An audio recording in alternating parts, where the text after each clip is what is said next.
Hi, this is Mark from LongIslandWatch.com, and today I've got a personal watch video for you. So I'm going to share with you a watch I picked up earlier in the year. It is a 116509. Kind of the numbers do stick in my head. The blue dial. So this is the Rolex Daytona with the blue dial. Been lusting after it for a while. It was mentioned on a video a few months ago that I was looking for one, and as well, I did show it in a video that I did not too long ago. I kind of showed it just matter of factly. I was comparing and contrasting different watches. So today I thought I'd do a little in-depth kind of a mini review. I'm not really a reviewer. I always usually review things that I sell. But I think this watch might generate some interest. I love it. It's gorgeous. I do not wear it all the time, though I am a firm believer in no safe queens. This one does come out for the special occasion, but I don't wear it every day for sure. Anyway, come join me, check it out, and see if you like it. Okay, so let's check out the 116509 with the blue dial. Beautiful. Maybe I should say beautiful blue dial. I love this blue dial. As I said, I own the stainless steel Yachtmaster. I got a bunch of years ago. Not a bunch, 4 years ago. So then once I had that, I said, I want to get another blue. So I did see the Sky Dweller with the blue dial, but I'm just not a fan of the Sky Dweller watch itself. No offense to anybody, just didn't really like it. So thought that I would, a friend of mine, again, the same friend that actually asked me to look at the Yachtmaster because he knows all the blue dials, sent me this one. And I said, that's a beautiful watch. And, I lusted after it for a while. Not a sponsored video by any means, but I did pick it up. It is used. It's a 2019. It's brand spanking new, though. I mean, crazy. Any scratches on it are my own, actually, at this point.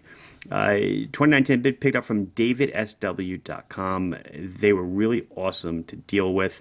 Apparently, they are high regarded on the forums for dealing in, nice timepieces. So, good shout out to them, and I'll certainly go back to them, if and when I'm looking for another. Although I have my eyeball on something else, but maybe that's another video.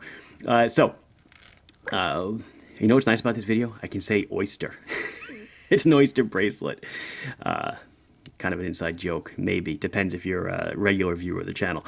40 millimeters in diameter. Guys, automatic chronograph, and they sandwich it into, or shoehorn it into a 40 millimeter case, which is totally awesome, and it maintains a high degree of legibility. 40 millimeters, just about 12 thick, obviously, to a flat sapphire crystal. 47 millimeters on the lug tip to lug tip. Okay. It is a 20 millimeter lug if you ever should decide to pop this on a NATO. Haha. or whatever else you might like. But it is a nice even size lug.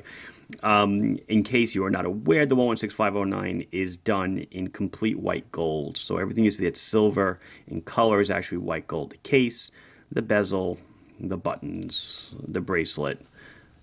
Is the case back white gold? Actually, that's a good question. I'm sure it is. Don't really care. But anyway, let's see. I'm reading through. I actually have Rolex's notes in front of me just so I can get everything right. Trip lock crown, screw down. So it is a screw down crown. You unscrew it. There is no date. I don't know if I really don't care that there's no date, but it kind of never occurred to me until I was really looking at it. I'm like, oh, there's no date on the watch. I guess it really wouldn't fit, but I wouldn't fit the aesthetic. It would fit on the watch. It wouldn't fit the aesthetic.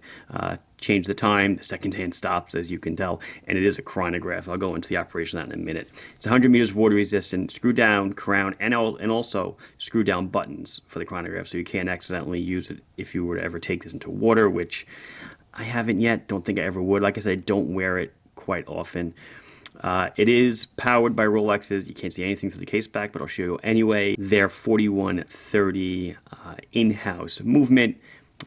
It's got all Rolex goodies. It's after casing. It's guaranteed to plus minus 2 seconds. It is an 8 beat per second or 8 tick per second movement. The oscillator itself is a paramagnetic blue parachrom hairspring, which again I can't even show you because I would never even open this. Bidirectional winding, 72-hour power reserve, Oyster Bracelet with polished center links and polishing continues through to the deploy and clasp. And so it's a flip lock. Opens, but you know, I love how they do that. That's so cool, right? I think my Yachtmaster is the same way. Nice clasp. And then they actually have, you know, there's links on the bracelet, clearly for removal. But then there's a, they call this, I'm looking at my note, they call it a easy link. So this little, ready? It's not a dive extension. It's like a, oops, I gotta get it. It folds on itself. Oh, I had it, I'm sorry. It folds back on itself, and you slam it shut. And to undo it, you just pull it. So I actually have the link extended now. You notice there's no micro adjust on the side of the clasp? You see that? It's actually, the micro adjust, can you see it, is on the inside of the clasp. So you actually have to, you move the spring pin left and right inside. Kind of an interesting way to do it, so it provides a very smooth external view of the watch. Let's close the bracelet so we don't start knocking it into things. Solid, solid. Let's check out the dial. So, what is there to love about the dial? Well, everything. Beautiful blue. Totally, totally gorgeous. Excellent hands. The Loom is actually quite good as well. I'll show you the Loom in a second. I love how the sub-dials are trimmed a little bit in red. Just had such a touch to it, and the word Daytona above the 6 o'clock sub-dial is done in red as well. Swiss made clearly. Top right, the chrono, you have to unscrew the button. Start it. So you have running seconds is down here. Okay, you have elapsed minutes here, and you have a 12-hour elapsed 12 hours of elapsed time over here for the chrono. Unscrew the bottom button as well to reset it, right? So you have start, stop, reset. And it's a chrono. You screw them back down when you're done. Has a tachometer on the bezel on the outside. You know, it's a racing watch, so I guess that kind of fits the whole motif of it. Let me show you the Loom. There you go, glows blue. My pet peeve of a 12 o'clock index is perfect with the Rolex crown eating an index. So easy to tell the time. Looks great. There's really nothing much to say about it. It's Loom and it looks good. So there it is on my 6 3/4 inch wrist. It obviously fits me perfectly. That is where I wear it. I wear it down below the bone. If you want to see it above the bone, that's where it is. But it's only 47 millimeters on the tip to tip. So it wears quite comfortably. Because of the material, it is quite heavy. It's something you notice the second you pick it up in your hand. Once it's on your wrist, I guess you really don't notice it. I didn't weigh it, but it definitely is, you know, a good deal heavier than a steel watch. Not as heavy as a platinum would be, but it definitely has good heft to it. I love the polished center links, and look at that. It's dirty. I can't believe it. Well, I can believe it, but there we go. That's another reason to wear gloves. So I think that'll do it. This has been Mark from LongIslandWatch.com showing you one of the watches from my personal collection. Please like the video if you enjoyed it. Subscribe to the channel if you have not done so. This video might attract other people that watch.